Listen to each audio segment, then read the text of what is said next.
Hello, welcome to fourth class. O conteúdo da nossa aula de hoje será o verbo to be, o verbo continuo, ou seja, o verbo relacionado ao texto. Vamos observar primeiramente o verbo to be. Temos ele na forma afirmativa. Aqui, como vocês estão vendo, o verbo to be, ele é separado em 3 modulações, relacionado à pessoa com que ele está se referindo. Quando eu tenho I, eu vou usar o am. Quando eu tenho he, she, it, ou algum item no singular, eu vou utilizar o is. Quando eu tenho plural, ou you, que também pode significar singular, vai ter a sua escrita com are.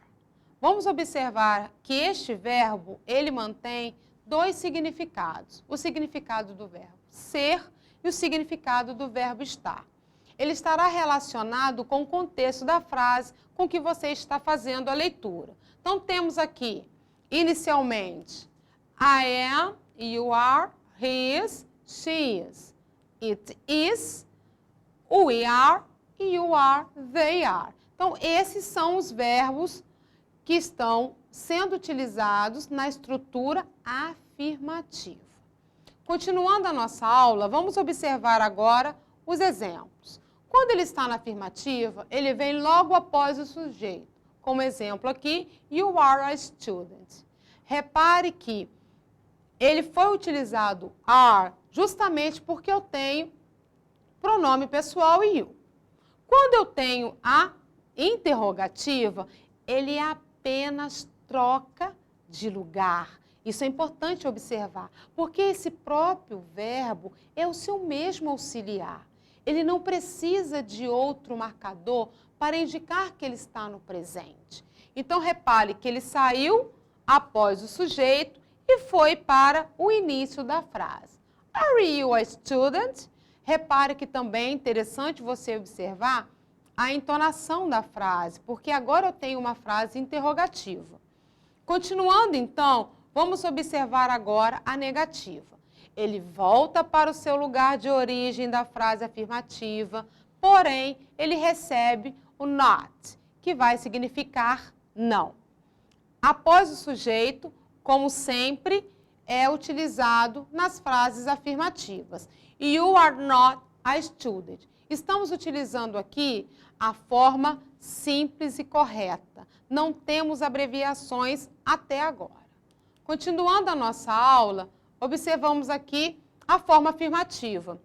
A frase completa, como eu disse para vocês, I am a student, you are a student, he is a student, e consequentemente, temos ali com we are, you are. Repare que agora, olha o que aconteceu com o nosso substantivo. Como ele foi usado para o plural, consequentemente, o meu substantivo terá que acompanhá-lo.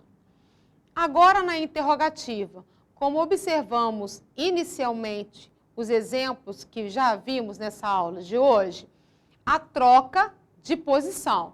Ele vem à frente. E aqui temos as perguntas pequenininhas e, consequentemente, aquelas respostas menores. Por que ocorrem essas respostas? Elas ocorrem para travar uma comunicação um pouco mais rápida. Quando você responde rapidamente a algo que lhe foi perguntado. Então, temos aqui, am I a student? Yes, you are. Eu sou um estudante? Sim, você é. Temos aqui, are you a student? Yes, I am. Quando você utiliza a resposta, ela tem que estar condicionada à pessoa que foi feita a pergunta. Então, quando eu pergunto you, consequentemente, a minha resposta será I, se for no singular. Agora, se for no plural, a minha pergunta receberá o mesmo you, porém, vai ser trabalhado o we. Por quê? Porque agora está sendo utilizado a sentença com significado no plural. Retornando aqui, temos o singular com he, she. Is he a student? Yes, he is. No, he isn't. E assim, consequentemente. Is she a student? Prosseguindo, temos Is it a cat? Ah, repare que houve uma troca aqui, ó. foi utilizado um animal. Como eu disse para vocês na nossa aula anterior, quando eu trabalho com it, não é direcionado à pessoa, e sim a objeto, e sim a um animal, como temos aqui na nossa frase. E aqui são os outros exemplos, agora sendo utilizados no plural. Repare que o nosso substantivo recebeu S, repare que foi trabalhado o are, que é justamente o pronome que está relacionado com o plural do verbo. Prosseguindo, temos a forma negativa. A forma negativa vai receber o not, logo após o verbo. Então, eu tenho aqui, como eu disse para vocês, o verbo e, consequentemente, ele recebeu o not em todas as frases. Agora, temos as três últimas, que são exemplos de frases no plural. Repare que o not não houve alteração, ele continua após o verbo. A língua inglesa, ela tem a forma contrata. São aquelas reduções que nós fazemos automaticamente na hora que estamos conversando com outros, com alguém que seja mais íntimo, aqueles relacionamentos que nós vamos utilizando e, consequentemente, vamos cortando. Na língua inglesa, não. Ela já tem a sua regra própria. Temos aqui o I am, será I. O you are receberá your. Eu uso o apóstrofo e, consequentemente, quando eu uso o apóstrofo, eu perco uma letra. Observando, she is, she's, it is, it's, we are, we're. Então, esta é a forma reduzida da utilização desse verbo. Estamos na frase afirmativa. Como seria na negativa? Por que é interessante observar? Porque aqui nós temos o not. Então, ela recebe alguma alteração. Ela fica um pouco diferenciada da minha frase afirmativa.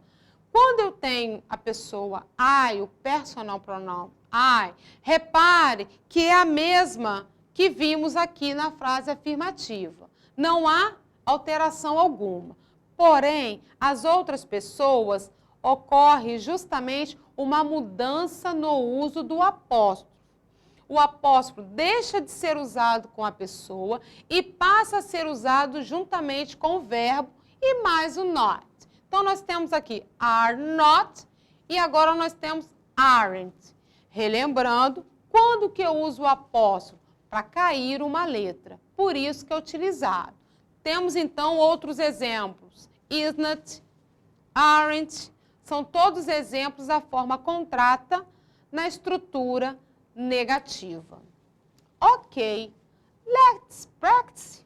Vamos ver, então, como que fica este conteúdo na prática. E vamos prosseguir com o nosso roteiro de estudo. O que primeiramente temos que fazer?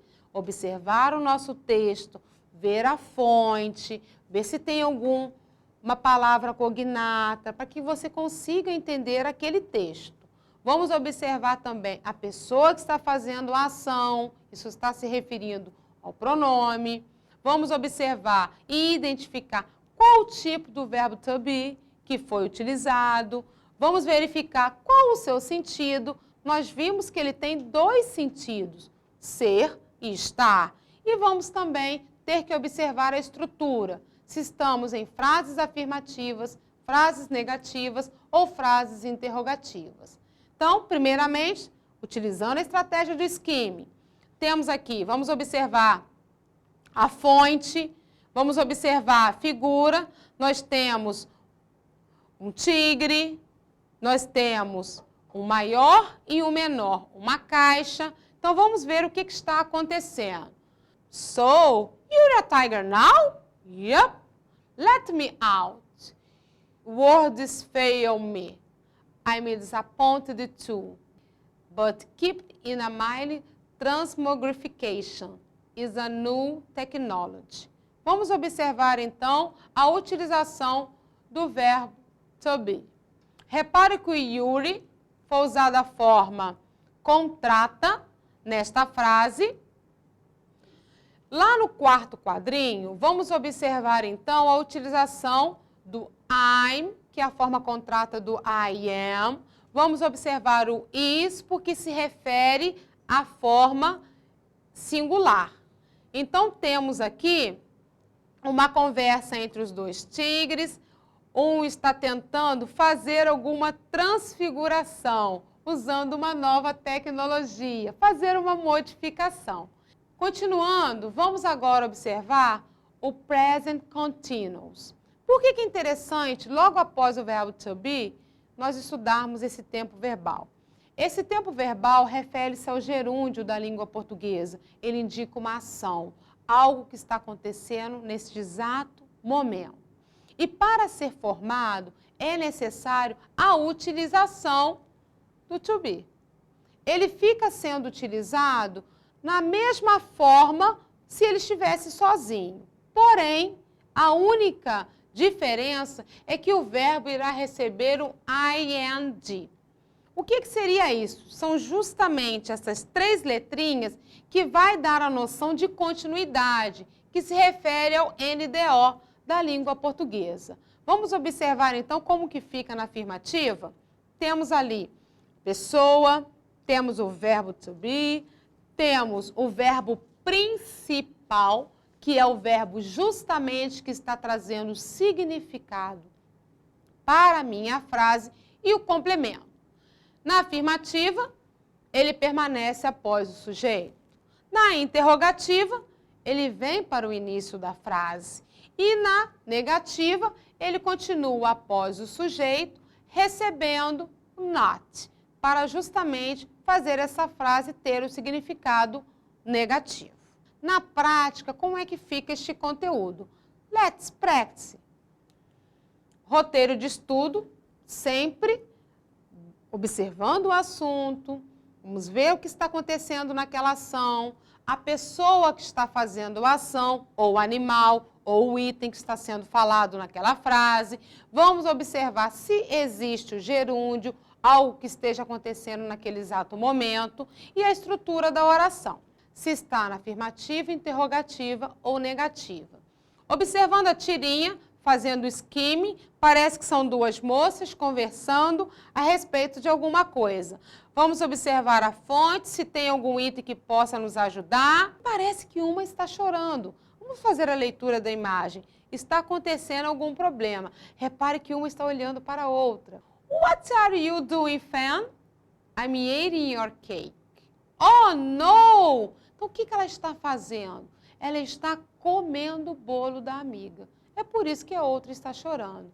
Observando a parte gramatical, nós temos o ing, juntamente com o verbo do, que aqui ele não é o auxiliar que você está pensando, que vimos no Simple Present.